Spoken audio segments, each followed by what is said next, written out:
Notice करा होगा beard में पैच आ रहा है, आपके बालों में पैच आ रहा है, एकदम से वेट गेन कराओ या वेट लूज कराओ, आपने नोटिस करा होगा बाल टूटते ज्यादा है। मास्टरबेशन आपका हेयर लॉस कॉज करता है। एंटी हेयर फॉल मास्क लगाना है, माइनॉक्सिडिल लिक्विड या फोम फॉर्म में हेयर ट्रांसप्लांट, विग्स या hair patches, derma roller, scalp को हल्का पंक्चर।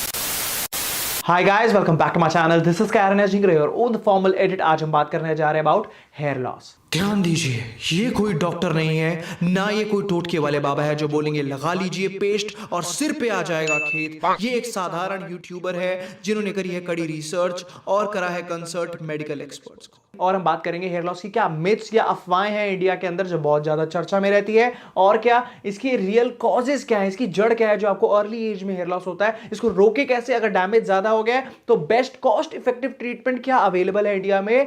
आइए बात हेयर लॉस से रिलेटेड जो भी अफवाहें और मिथ्स उसके बारे में बात करेंगे, जिससे ज्यादा टेंशन ना ले, अपना टाइम और पैसा भी वेस्ट ना करें। ईवियन is very good in vitamin E, बहुत रिच है, बालों के लिए, स्किन के लिए अच्छा है, ऑक्सीडेटिव स्ट्रेस को कम करता है आपकी स्कैल्प के, जिससे ज्यादा डैमेज ना हो, लेकिन इतनी हद तक नहीं कि वो हेयर लॉस अकेले रोक ले।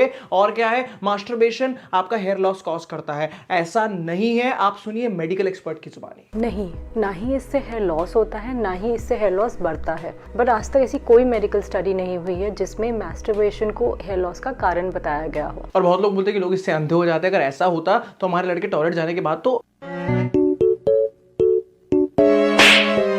उस्तरा मरवाने से हेयर लॉस खत्म हो जाता है या नए बाल बहुत घने आते हैं, उसका आंसर है नो। आप जब भी उस्तरा मरवाते हैं, आपकी जो नई टिप आते हैं, नया बाल की टिप होती है, बहुत शार्प होती है, तो हमें लगता है बहुत हार्ड है और नए घने बाल है, लेकिन 1.5 से 2 हफ्ते बाद वो बिल्कुल नॉर्मल हो जाता है। हाँ, लेकिन आपकी स्कैल्प का हाइजीन अच्छा हो जाता है, क्योंकि डैंड्रफ प्रॉब्लम है, कोई एलर्जी है, तो कोई भी प्रोडक्ट लगाएंगे वो अच्छे से एब्जॉर्व होगा। और क्या, पूरे दिन ऑयलिंग करके रखना 7 दिन, उससे हेयर लॉस खत्म हो जाएगा? Answer is no. ऑयल बहुत अच्छा है, नरिश करता है बालों को, डैमेज रिपेयर करता है, लेकिन 7 दिन लगाने से क्या, उल्टा आपकी स्कैल्प को क्या क्लॉग कर देगा, वो बिल्कुल डैमेज कर देगा। तो हफ्ते में 1 से 2 बार ठीक है। और क्या, शैम्पू चेंज करने से, प्रोडक्ट चेंज करने से हेयर लॉस होता है? The answer is no. बहुत लोग बोलते हैं वे प्रोटीन यूज करने से, इसको डब्बे के नाम से बदनाम करते हैं, उससे हेयर लॉस होता है। उल्टा, protein rich diet is very good for hair. हाँ, लेकिन एनाबॉलिक स्टेरॉइड अगर आप लेते हैं, उससे डीएसटी लेवल ऊपर जा सकता है कई केसेस के अंदर, which is dihydrotestosterone, which can be link to your hair loss. कई लोग बोलते हैं गंजे लोगों में बहुत टेस्टोस्टेरोन होता है, वो बेड में सुपरमैन होते हैं। ऐसा नहीं है। अगर ऐसा होता तो सारे गंजों का बेड क्या होता, स्टील का। भाई एक परमानेंट सोल्यूशन बता दो हेयर लॉस का। परमानेंट भाई, चाहे बायोटीन ले लो, चाहे कोई भी अच्छा शैम्पू ले लो, चाहे अनियन ऑयल ले लो, चाहे कुछ भी ले लो, परमानेंट कुछ नहीं होता।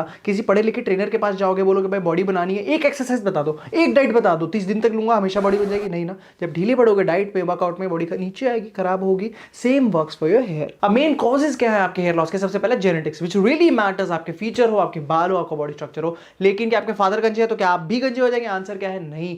AR जेनेटिक्स पे सब कुछ डिपेंड करता है। एंड्रोजन रिसेप्टर सबसे पहला 30% आपके मदर का साइड देखा जाता है, मैटरनल साइड, आपके मामा हो गए, आपके नाना हो गए। बाकी 30% पैटर्नल साइड, आपके फादर, ताऊ जी, आपके दादाजी, इस साइड देखा जाता है। और बाकी 30% आपका लाइफस्टाइल, आपका खाना, आपका रहन सहन। अगर दोनों साइड आपका स्ट्रांग है तो टेंशन ही नहीं है। अगर दोनों साइड वीक है तो आपको जो लाइफस्टाइल फैक्टर है उस पर काम करके इसको डिले करा जा सकता है। उसके बाद आता है डाईहाइड्रोटेस्टोस्टेरोन। DHT लेवल आपकी बॉडी में रिस्पॉन्सिबल होता है आपकी सेक्सुअल हेल्थ के लिए। बॉडी पे जो बाल आते हैं और बॉडी का जो मास होता है, अगर वो इंक्रीज हो जाए तो वो हेयर लॉस से लिंक हो सकता है। मेंटेन और बैलेंस कैसे बना के रखे उसका? रेगुलर वर्कआउट से, घर का खाना ज्यादा खाए, जंक अवॉइड करे और स्मोकिंग अवॉइड करे। कभी आपने अगर एकदम से वेट गेन कराओ या वेट लूज कराओ, आपने नोटिस करा होगा बाल टूटते ज्यादा है। ऐसा क्यों?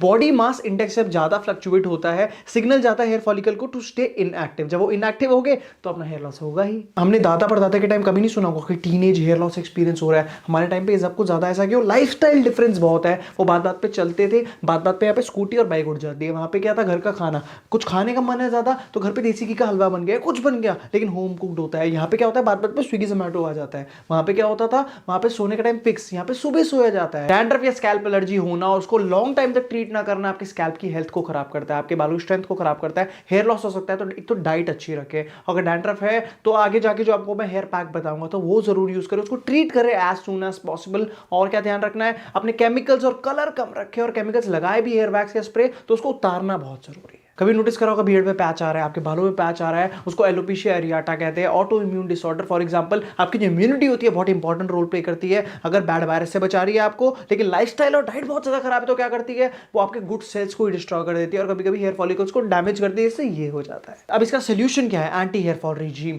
DHT ब्लॉकर फूड्स को डेली बेसिस पे डालिए अच्छे बालों के लिए। सबसे पहला क्या है, कैरेट हो गया, एग्स हो गए, आलमंड हो गया, और क्या आपका टमाटर हो गया। इनमें से कोई भी फूड डेली बेसिस पे थोड़े बहुत डाल सकते हैं। वर्कआउट वर्कआउट अच्छा रखना है, पानी का कंजम्पशन अच्छा, और इंपॉर्टेंट क्या है, स्कैल्प पे डैंड्रफ या एलर्जीज है तो थूजा ऑयल या नीम ऑयल। हफ्ते में 2 से 3 बार कंडीशनिंग करनी है as per your scalp type, ज्यादा हार्श नहीं होना चाहिए। हफ्ते में 1 बार हर संडे को एंटी हेयर फॉल मास्क लगाना है। उसमें करना क्या है, आपको अनियन ऑयल हल्का सा गर्म करके अपने स्कैल्प पे मसाज करिए। उसके 10 मिनट बाद आपको क्या करना है, योगर्ट और फेनुग्रिक सीड यानी कि मेथी दाना, वेरी हाई इन प्रोटीन और नरिश करता है आपकी स्कैल्प को, उसका पाउडर इजीली अवेलेबल है, उसको मिक्स करके लगाएं स्कैल्प पे, उसको रब करें एंड 20 से 25 मिनट बाद उसे वॉश कर दें। अगर 60 to 70% ऑलरेडी डैमेज हो चुका है तो आप मार्केट में बहुत सारे मेथड्स अवेलेबल है जो हमने डिटेल रिव्यू करे हैं स्पेशली आपके लिए। आप जा सकते हैं सबसे पहले हेयर ट्रांसप्लांट, 4 आउट ऑफ 10 क्योंकि बहुत ज्यादा एक्सपेंसिव है। जहां पे आपके स्ट्रॉन्ग हेयर होते हैं वहां से यूनिट को एक्सट्रैक्ट करा जाता है, हेयर फॉलिकल्स वीक जगह पे जहां पे बाल पैचेस है वहां पे डाले जाते हैं। उसके बाद आते हैं माइनॉक्सिडिल, लिक्विड या फोम फॉर्म में होता है, मसाज करना होता है स्कैल्प पे, हल्का स्मेल कर सकता है या स्कैल्प को इरिटेट कर सकता है, डिपेंड्स स्कैल्प टू स्कैल्प, ज्यादा महंगा नहीं है। हाँ, अगर लॉन्ग टर्म यूज करेंगे तो इफेक्ट आएगा लेकिन नॉट अ परमानेंट सोल्यूशन। उसके बाद आती है PRP therapy, platelet rich plasma. Basically जब खून निकालते हैं 3 कैटेगरी में डिवाइड होता है, platelet rich plasma, poor plasma या red blood cell.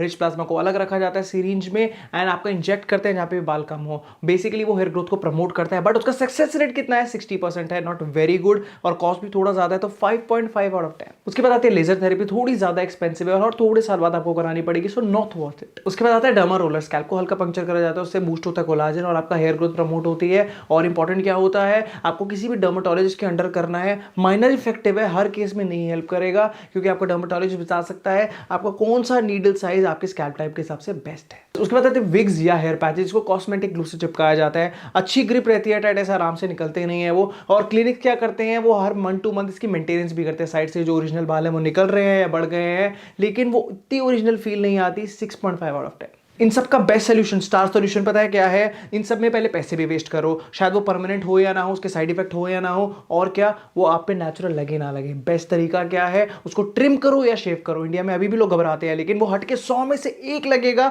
Bold man अगर वो थोड़ा सा मेंटेन कर ले इन टिप्स को। पहला, अगर आपके बाल नहीं है उसको छुपाने के लिए मत बढ़ाइए, वो पता लगता है आप छुपा रहे हैं। शेव करे प्रॉपरली या ट्रिम करे, टाइम टू टाइम उसको मेंटेन करे, हर हफ्ते करे। और ध्यान क्या रखना है, क्योंकि अगर आपके सिर पे बाल नहीं है तो फेस पे ध्यान रहेगा, हल्का फिजिकल एक्टिविटी भी रखिए जिससे आपका फेस चिजल्ड रहे। और ध्यान क्या रखना है, वो नहीं तो उसको बियर्ड को मेंटेन करके रखा है, एक्स्ट्रा फेशियल हेयर नहीं, सिर्फ बियर्ड। और क्या, अगर आप हल्का सा भी फिटनेस में, आपकी जरूरत नहीं है, बेसिक फिटनेस में भी है, you will look very sexy. So guys, ये सब कुछ था अबाउट हेयर लॉस। अगर आपको वीडियो में मजा आया तो लाइक, कमेंट और शेयर करना ना भूले। अगर आप सब्सक्राइबर नहीं है तो प्लीज सब्सक्राइब करें।